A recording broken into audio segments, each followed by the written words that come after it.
I am Matthieu Wincker. I am the founder and CEO of Ultra Premium Direct, which is the pioneer and leader direct-to-consumer pet food brand in France, with about 55 million euros of revenues and more than 200,000 customers.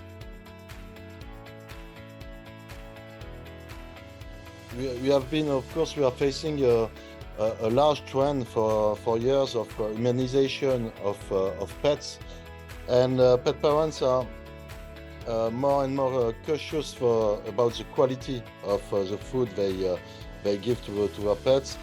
And so we have been evolving the market with new trends in Europe, following the US trends, such as grain-free, that has taken quite a large place in the countryside.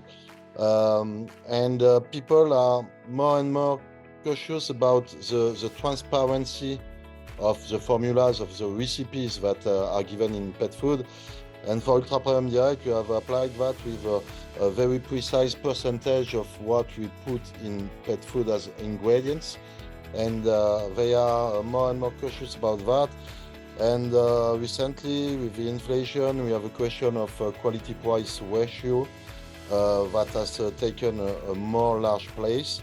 And we see that the market share of the different brands are moving, and people are looking for price. And so this is a recent trend that is going.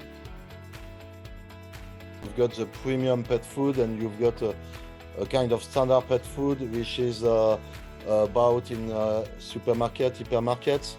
And we are working Ultra Premium Direct as a premium pet food producer. And on this segment, you've got a huge move that is the growth of internet in premium pet food. That has raised from 0 to 15-16% of market share and of global pet food. So we have been natively on as direct-to-consumer brand on internet, and we have benefited from this trend, of course.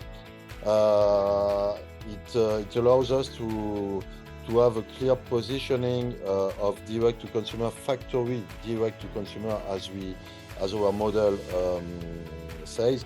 That is very efficient to consumer. It has allowed us to gain more than 200,000 customers these last 9 years. I think that the quality, the transparency of the recipe, the inclusion of fresh meat, the high value of the recipe are key. Of course, you have to keep that at a price that allows most of people to buy it, of course. But innovation is key. As an example, Ultra Premium Direct has been one of the first brands to launch in Europe grain-free product recipes in 2014. But now our recipe, we have made them evolve at least 3 times to bring more quality, more freshness, more naturality, and of course packaging who are recyclable. That is very important now. There are 3 main points about loyalty.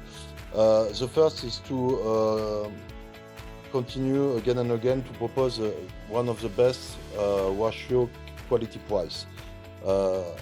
That's what people are looking for, and it's not so simple when you have an inflation as this year, but we have managed to maintain or to have a 10% price increase when our competitors were about 15%. So the second point is the service. As I told, people are waiting for professional advice, and we answer that issue, that question. And the third point that is quite mathematical is a subscription model. We have a subscription, and this is the difference between the lifetime value between our subscriptor customers and non-subscriptor customers is about 4 times, you know.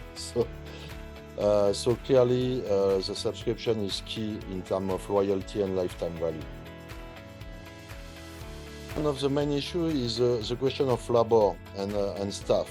We are facing difficulties in finding staff for industry, for the factory, and so it is.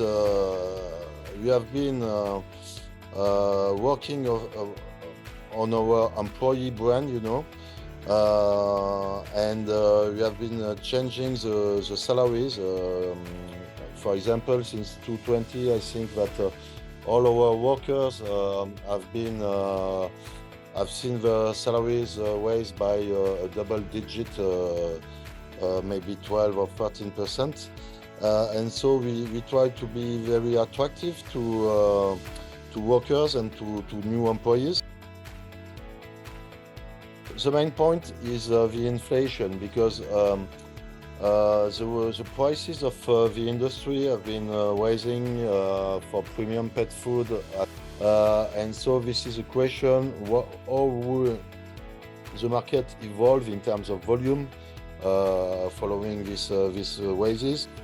We didn't know inflation since 2012 on raw materials, on energy, and so on. It was quite stable, and this is very new. We have not been facing that for 10 years. We have a new challenge also, because we have opened a retail chain of stores dedicated to ultra premium direct. So that's very new, because nobody has his own stores for just a brand, you know, one brand. So we did that, and we have opened up to now 7 stores, and attending to open about 10 stores a year in the years to come. So this is a great challenge, and at the same time we are working on international, on other European geographies to launch the brand in the most possible countries. So many challenges.